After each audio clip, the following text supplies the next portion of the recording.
Election Judge Overview, presented by the Office of the Boone County Clerk. Hi, I'm Brianna Lennon, your Boone County Clerk. My office is in charge of administering elections in Boone County, and we couldn't do what we do without the dedicated service of our poll workers. Every year, up to 600 poll workers make elections possible in Boone County. They set up and operate polling places, assist voters, and maintain the efficiency and integrity of our elections. Their service helps every eligible voter in Boone County make their voice heard on Election Day. In Missouri, you'll hear poll workers referred to as election judges throughout this training. So we thank you for being a part of Missouri's elections and for helping Boone County voters make their voice heard. Election Judge Basics. For a typical election, a team of judges are assigned to each polling place, including 2 supervisors, one from each major political party, Democrat and Republican. On Monday afternoon, the day before Election Day, you will meet your team at your assigned location to set up the polling place.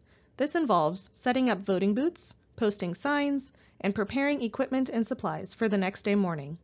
On Tuesday morning, Election Day, all judges must arrive at their polling place between 4:30 and 5 a.m. The supervisors will assign tasks, including opening the equipment and preparing the polling place for voters. Polls officially open at 6 a.m. and remain open until 7 p.m. The bulk of your day will be spent checking in voters, issuing ballots, and making sure the equipment is operating correctly. When the polls close at 7 p.m., all voters in line are legally allowed to vote, even if the line is wrapped around your building. Election Judge Skills. We expect our judges to have a certain set of skills while working the polls.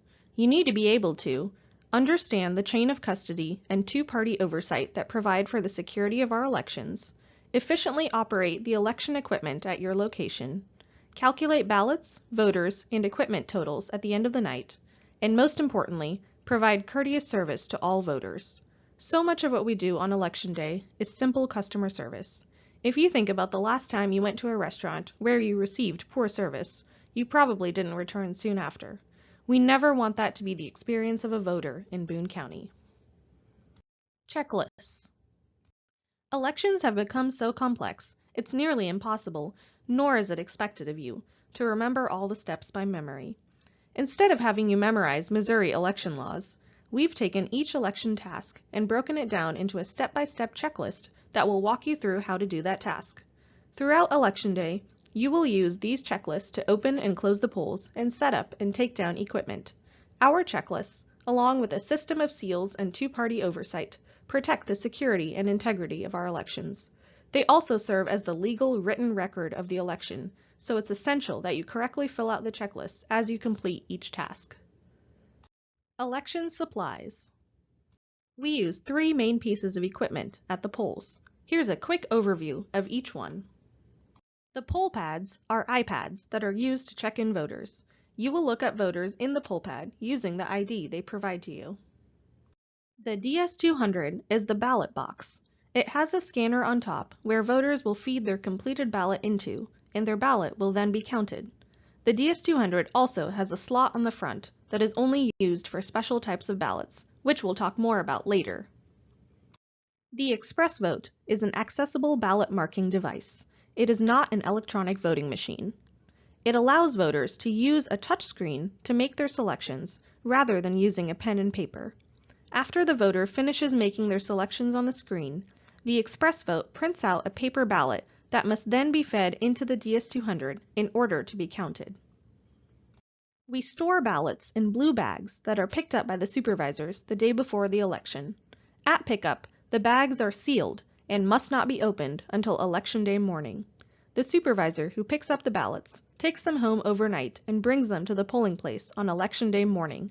The other supervisor must inspect and break the seals on the bags in the presence of all judges. This is an example of the 2-party oversight that helps ensure the safety and security of the ballots. The red bag contains several labeled clear bags that you will use to store things throughout Election Day. It also contains your polling place's assigned cell phone, keys to your voting equipment, and the Red Book, which we'll talk about next. Each polling place is provided a red binder that we call the Red Book.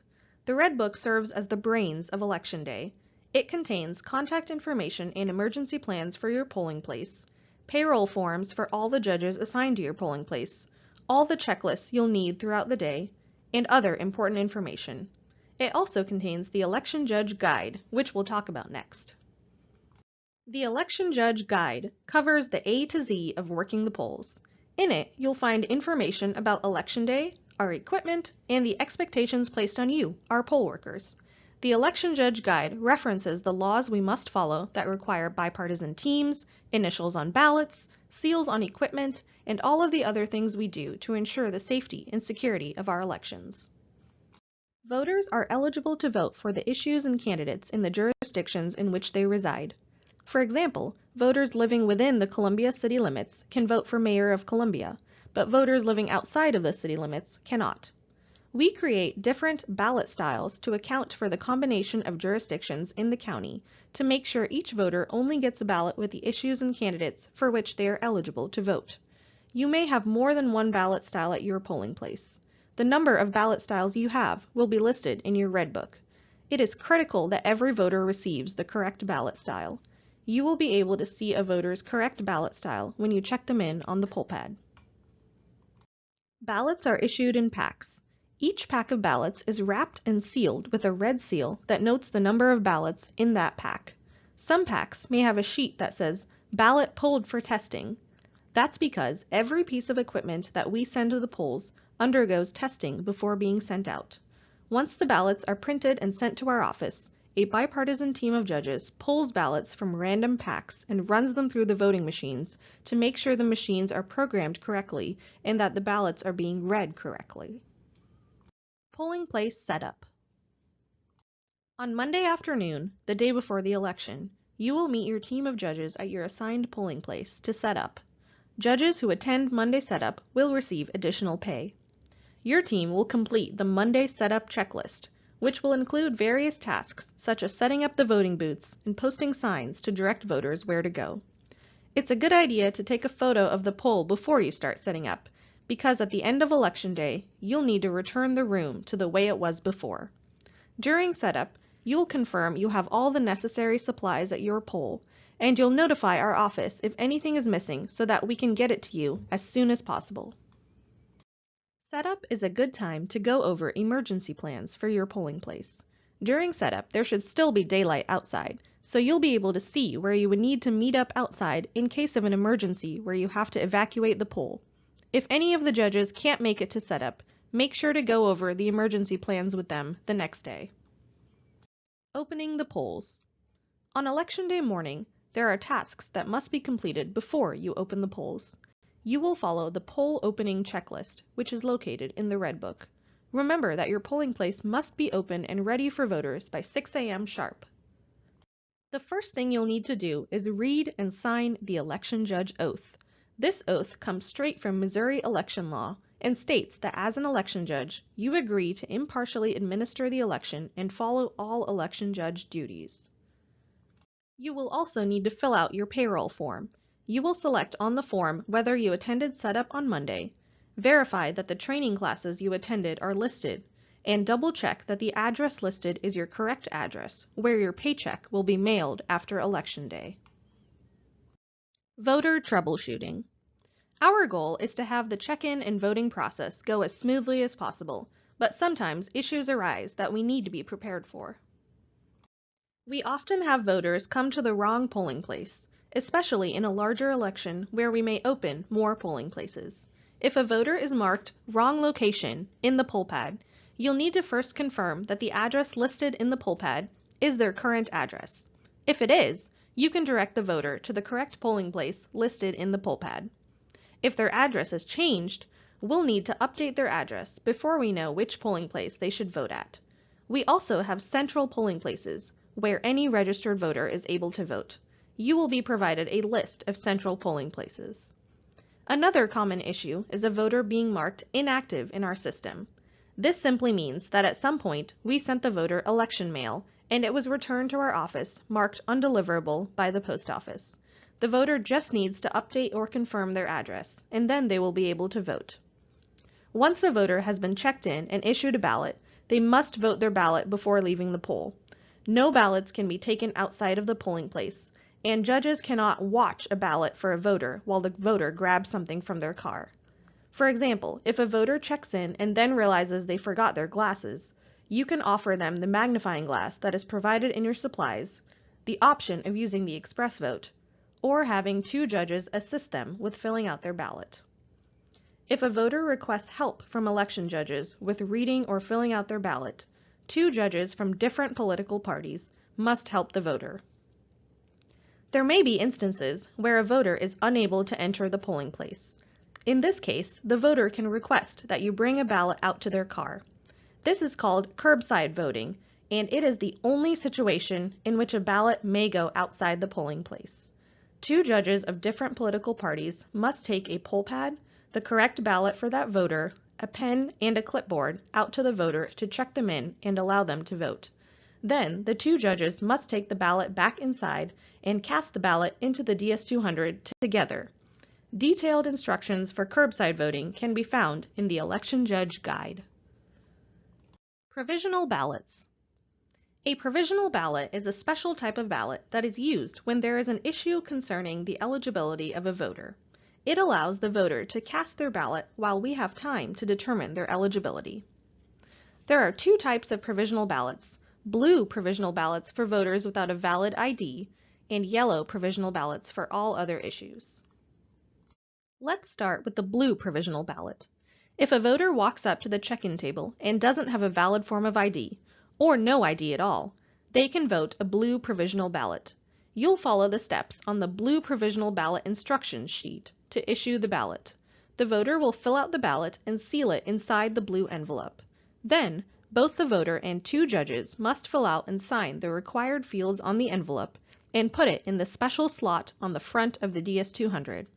At the end of the night, that provisional ballot will come back to our office, where a bipartisan team of judges will confirm that the voter is registered and was in the correct polling place, and they will match the voter's signature on the envelope to their signature on file in their voter record. Yellow provisional ballots are a little more complicated and should only be issued by supervisors. Let's say a voter has come to the polling place to check in, but you can't find them in the poll pad. They insist they registered to vote when they got their new driver's license a couple months ago. Once you call our office and we determine that we can't find them in our system, we'll tell you to issue them a yellow provisional ballot while we call the DMV. Once the DMV confirms the voter did or did not register to vote, we'll give that information to the bipartisan team of judges who are adjudicating the provisional ballots. Spoiled ballots and voted uncounted ballots. If a voter makes a mistake on their ballot while filling it out, they can get a replacement ballot. Take the ballot with the mistake, write "spoiled" across it, and put it in the spoiled ballots bag, which is located in the red bag. Take care not to look at the voter's choices on the ballot while you're doing this. Give the voter a replacement ballot, but make sure it's the same ballot style that you gave them before. A ballot that is left in a voting booth or anywhere other than the DS200 must be spoiled. All spoiled ballots must be accounted for at the end of the night, so do not throw away any ballots. Store all spoiled ballots in the spoiled ballots bag. If a voter leaves the polling place after casting their ballot into the DS200, but the DS200 has rejected their ballot for some reason, both supervisors should place the ballot together in the special slot on the front of the DS200. At the end of the night, the poll closing checklist will contain instructions on how to process these ballots. Any ballots that cannot be counted by the machine will be labeled voted uncounted ballots and will come back to our office at the end of the night to be counted by a bipartisan team of judges. Who is allowed inside a polling place? Missouri law states who is allowed to be inside a polling place. The only people allowed are voters assigned to that polling place and anyone with them, such as their children or someone assisting them, the election judges working at that polling place, election staff from our office, international observers who have been credentialed by our office, law enforcement officials if our office requests them or in the line of duty, the media, and challengers. We'll now talk a little more about what the media and challengers can and cannot do at the polls. In a college town like Columbia with a popular journalism school, you can expect to have student reporters covering the election. Any media personnel entering a polling place must have credentials from a bona fide news network. Here's what the media can do. They can ask how many people have voted at your polling place, which you can answer by checking the public count on the DS200. They can watch what is happening at the polling place and take wide-angle photos and videos. They can interview voters outside the 25-foot no campaigning zone around the polling place, as long as they have permission from the voter. Here's what the media cannot do. They cannot interfere with the voting process. They cannot interview voters inside the polling place. They cannot take photos or videos of any filled out ballot. So, a student trying to angle their camera to get a good shot of a ballot being inserted into the DS200 is not allowed. If the media shows up at your polling place and you are uneasy to speak with them or too busy with voters, you can always call our office and let the county clerk talk to the media. Challengers are specific people assigned by the political parties to observe at polling places to make sure election laws are being followed and to track who has voted. They may sit near the check-in table to observe and track who has checked in, but they cannot interfere with the voting process. There can only be one challenger per party per polling place, so you may have a total of 3 challengers at your polling place. Challengers must be credentialed in advance by our office, so any approved challengers will be listed in your Red Book. If a challenger challenges what you're doing or interferes with voters, call our office immediately. Electioneering. Electioneering means promoting a party or issue that appears on the ballot. Electioneering is illegal within 25 feet of a polling place. When you set up your polling place, we will have you put up a "No Campaigning Beyond This Point" sign 25 feet away from the building's main entry point for voters. Voters and judges are not allowed to wear anything that pertains to an issue, party, or candidate on the ballot. Voters will be asked to remove or cover any clothing, hats, buttons, or other apparel that would be considered electioneering. There will be a large shirt included in your supplies if a voter needs to cover their clothing. If a voter becomes disgruntled, remind them that electioneering is against the law in Missouri. If they continue to create issues, call our office immediately. As a judge, you are not allowed to discuss anything on the ballot inside the polling place. This includes answering questions from voters. Answering questions about the ballot can be viewed as electioneering, and judges are required to remain impartial.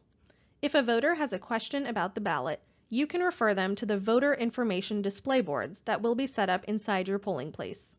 Voters cannot discuss anything on the ballot with each other while inside the polling place. Closing the polls. By law, any voter in line at 7 p.m. is allowed to vote. After the last voter has left the polling place, you may begin the closing process.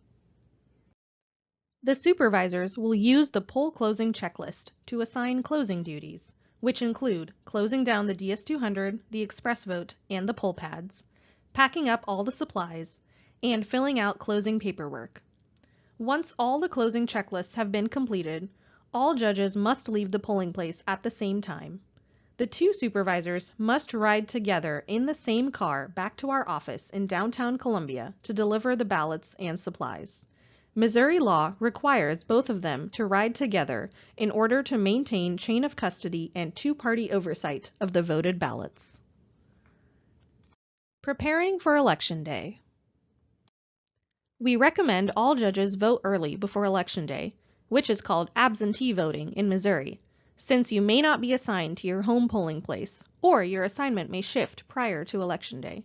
Absentee voting opens 6 weeks before Election Day and is available at our office, as well as at other locations we will announce in advance.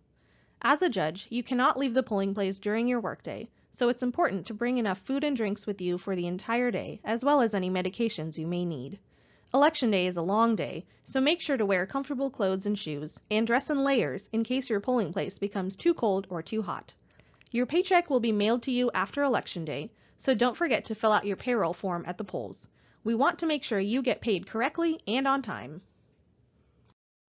Thank you for working as an election judge. We are so grateful for your dedicated service to the citizens of Boone County.